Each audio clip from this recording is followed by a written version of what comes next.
យកតន្ត្រីធំជាងព្រះបន្ទូលព្រះគេមានការថ្វាយបង្គំច្រៀងលោករមមានការបង្រៀនបែបលើកទឹកចិត្តបែបកំសាន្តចិត្តគប់ចិត្តតែមិននិយាយអំពីភាពបរិសុទ្ធនិយាយពីព្រះគ្រីស្ទមិននិយាយអំពីការរងទុក្ខមិននិយាយពីការលិះឆ្កាងគេនិយាយពីតែជាតម្រូវចិត្តមនុស្សកុំផ្ដោតទៅលើការអសប្បាយកុំផ្ដោតទៅលើភាពមានបានយើងត្រូវទៅរកក្រុមជំនុំដានដែលនាំយើងគៀកកិតនឹងចិត្តស្និទ្ធជាមួយនឹងព្រះគ្រីស្ទមានព្រះគម្ពីរប៊ីប66កាន់ជាគោលបាទ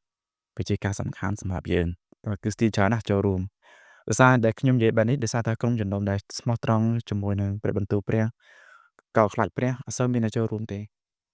មុននឹងយើងចូលរួមជាមួយនឹងពួកជំនុំនៅតាមកន្លែងយើងនៅបណ្ដាខេត្តឬក៏នៅតាមទីក្រុងណាមួយខ្ញុំចង់ទៅចិត្តបងប្អូនថាត្រូវមើលពិចារណាមើលមែនទែនទៅនឹងគោលធីពីព្រោះមានក្រុមជំនុំច្រើនណាស់នៅស្រុកខ្មែរហើយដែលគេចាប់ដើរធ្វើទីផ្សារបើយើងហៅថាទីផ្សារតាក់ទាញមនុស្សដើម្បីចូលរួមអញ្ចឹងណាបាទអញ្ចឹងធ្វើឲ្យគ្រីស្ទានថ្មីខ្លះគាត់មិនសូវផ្ដោតលើសេចក្ដីពិតលើព្រះបន្ទូលព្រះគាត់មិនសូវចេះព្រះគម្ពីរគាត់ឃើញថាវិហារនោះដាក់ឈ្មោះព្រះយេស៊ូវគាត់ចេះទៅចូលរួមអញ្ចឹងណាបើសិនជាដូចជាក្រុមពួកម៉ូម៉ូនដែលគេដាក់ផ្លាកឈ្មោះព្រះយេស៊ូវណាចាក់បរិសុទ្ធថ្ងៃចុងក្រោយយើងដឹងតែពួកគាត់ខុសឆ្គងថាយើងអត់ចូលរួមទេប៉ុន្តែបញ្ហានោះគឺនៅពេលបច្ចុប្បន្ននេះមានក្រុមជំនុំគេជាច្រើនដែលគេបដូរការផ្ដោតរបស់ទៅលើតន្ត្រីយកតន្ត្រីធំជាងព្រះបន្ទូលព្រះ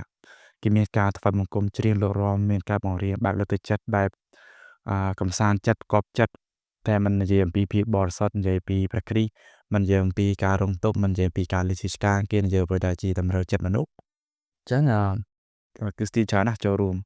ដោយសារតែខ្ញុំនិយាយបែបនេះដោយសារតែក្រុមជំនុំដែលស្មោះត្រង់ជាមួយនឹងព្រះបន្ទូលព្រះកោខ្លាចព្រះអត់សូវមានអ្នកចូលរួមទេវាជាការពិតហើយ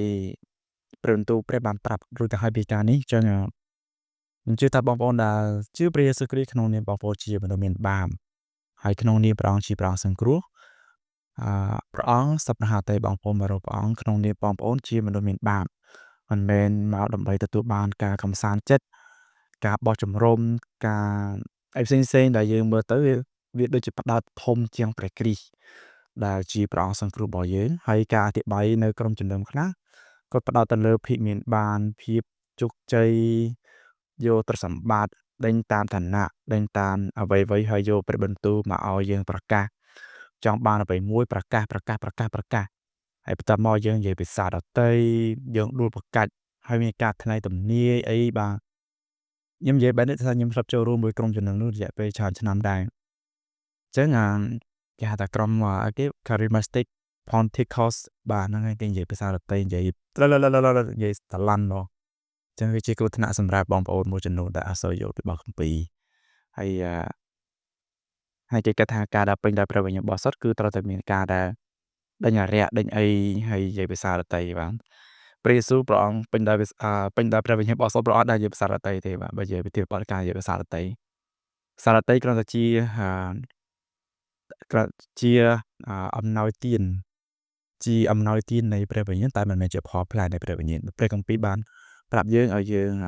មានផលផ្លែនៃព្រះវិញ្ញាណដូចព្រះគម្ពីរកាឡាទីចំពោះ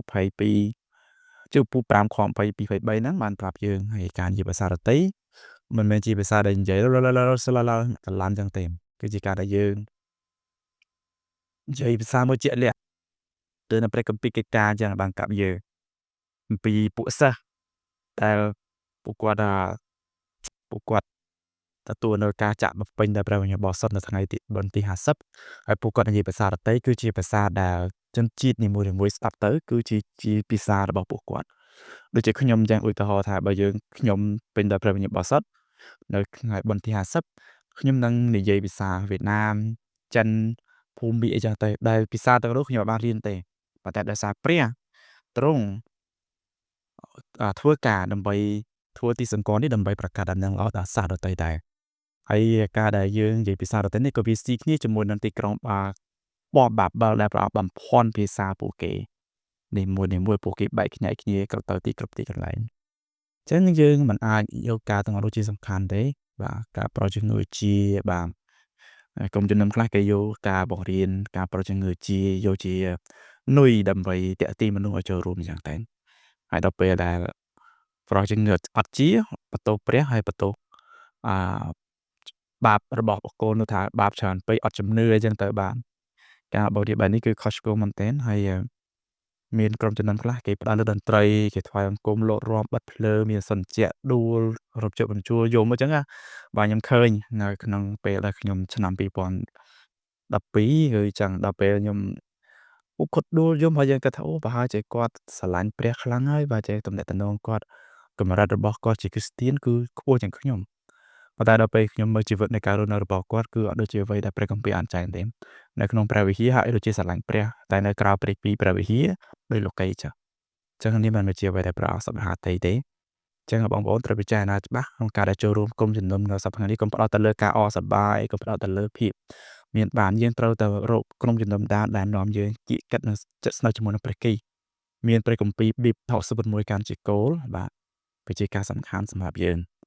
បាទខ្ញុំចង់និយាយខ្លីតែប៉ុណ្្នឹងទេហើយបើមានអ្វីដែលជាការ comment អាច comment បាទខ្ញុំអាចនឹងពិនិត្យមើលហើយមើលវាអ្វីដែលបោះពុទ្ធសេបាទ